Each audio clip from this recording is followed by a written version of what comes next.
Okay, I put a lot of videos in my basics playlist.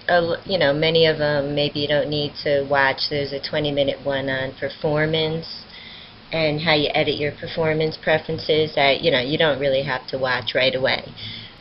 This is another one that you may or may not come across for a while, but just in case you do, because you might, especially with AOs, which is our animation override, this little menu I have happening over here.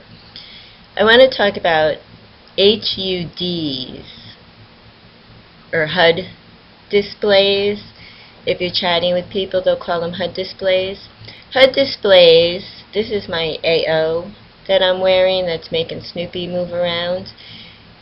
Just like every other object, which is really confusing, I wish Second Life, I should let them know, would have some differentiation in these little boxes in our inventory so we could tell maybe which one, you know, maybe AOs could have a different icon than my pant attachments versus a box I still have to open, but that's a whole nother issue. An HUD is an object, and it is an attachment. It's something that you attach to your avatar, but it doesn't attach directly onto the physical body of your avatar. What it does is it attaches to, pretend you're in a bubble. There's a little bubble all around your avatar, and HUDs attach to this bubble. I think you have 6 places where you can attach it. Let me detach. An animation override is also an HUD. There are animation overrides where you won't see a menu come up at all, but it's an invisible HUD attachment. When you click on an object, now any object, whether this could be a cowboy hat.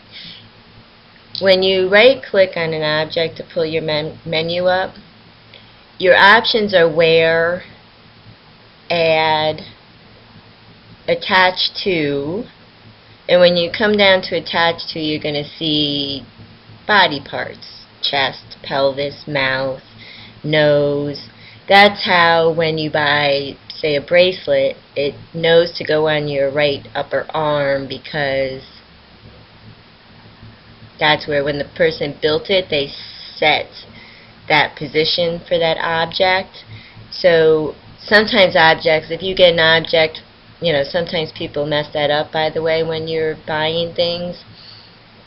I bought a cowboy hat once, and it looked like it was sitting on my stomach here. In which case, instead of clicking where, you can click attach to. See where it's attached. They did attach it to the pelvis, which makes sense because a lot of times head will have things like your glasses or whatever. So you want to pick one. Here you'll see like my Snoopy items are attached to like my forearms. So if I wanted to wear, all my arms have Snoopy things attached to it. So if I wanted to wear a cowboy hat on Snoopy, I would have to pick one of the body parts, his mouth, his pelvis, his ear, something that doesn't have something attached to it. So here I would pick for my cowboy hat attached to, say, left ear. Then I would right click on the item and I would use the edit to position it onto my head. Where is one, attached to with the body parts, and then under that it says attached to HUD. And you may not be able to see from this menu here. It says center, center, and center to, top right, top left, bottom right, bottom left, blah blah blah. But with any object, if you right click it and you choose attach to HUD, let's say I want to, this is my AO menu and I like my AO menu top left. over here you see my menu pop up. A lot of HUD menus are invisible. Like I have a radar HUD that basically I wear it somewhere on my bubble. I picked a position for it, and it's always there until I detach it, which Snoopy's not wearing it. But as I walk around to Sims, when people get within like 100 meters of me, it pops up that so-and-so is here, which is a very handy thing to have. You can get that at the freebie dungeon, a radar HUD. We have a radar button here in Phoenix, which is kind of the same thing, but the radar HUD, which can get annoying sometimes because too many people may pop up, but the radar HUD just, you don't have to click a button and look. It just comes up this way if you're in a sim, and you know, with your mini map you're seeing people kind of nearby, and you see the guy fly over to you on your mini map. Well, the radar HUD will tell you who that person is, which is also and if they're standing right next to you, if they start to chat in local chat.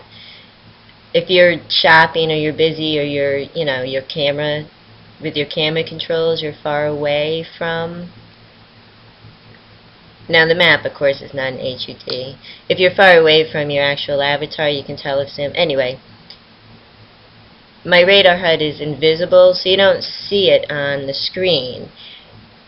If I click on, I think it'll let me wear it. If I click on, say, my elf ears, which obviously I'm not wearing it,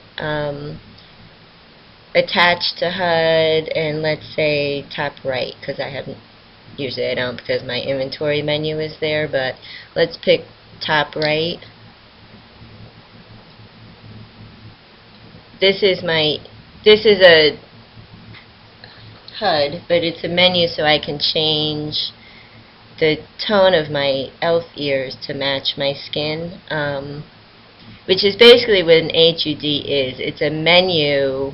Now this one obviously I wouldn't wear with me all the time, because once I change my ears, I can come back to my I can minimize it, but then it stays there. I can detach it.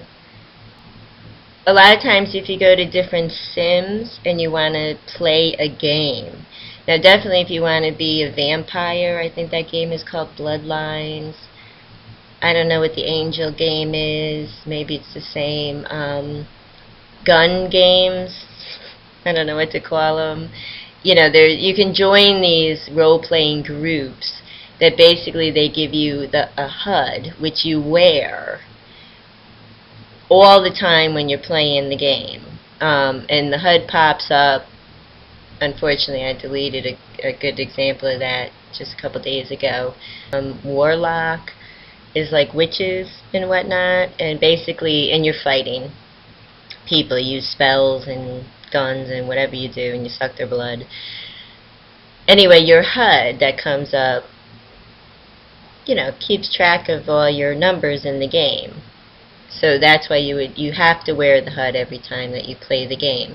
Some sites you go to, which is fun, have like little treasure hunts. You could win free items or free linden, or they just have it because it's fun to do. And basically you go around the sim and you try to find different items and follow the clues and whatnot. And some of the times they give you a HUD. If they give you a HUD and you're playing the game, they will give you a note card of instructions. You need to wear the HUD whenever you play the game, because that's what registers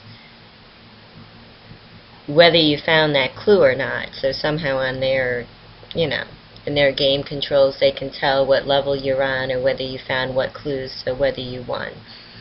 So that's what a HUD is. And like I said, really all you need to know is that when you find it, you click on it. Now this is not a HUD, but it doesn't matter. Any object, same menu.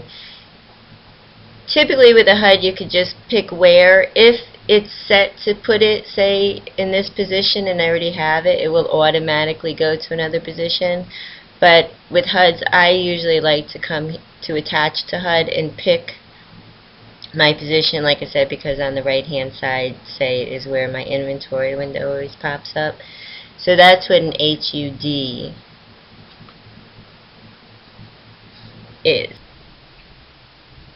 Just real quick too, I forgot, because I don't really do that clubbing thing. You can go to clubs and dance and socialize and stuff. I don't know a lot about it. Janet took me in there a couple of times. Some of the clubs you go to, you can click on the floor and your avatar will start dancing, but you can buy what they call dance HUDs, which are these things that you wear. Obviously it's a HUD, and a menu pops up and there's a bunch of different dances inside the HUD so that you can change how your avatar is dancing. So if you are going to do something like that, you might want to look for a dance HUD. I have no idea if you can get free ones. Maybe try X Street dance HUDs, low to high, and see if maybe you could get a free one just for, because some places I went into with her, I could attach to her HUD somehow. Otherwise you just kind of stand there because you can't start dancing in those places.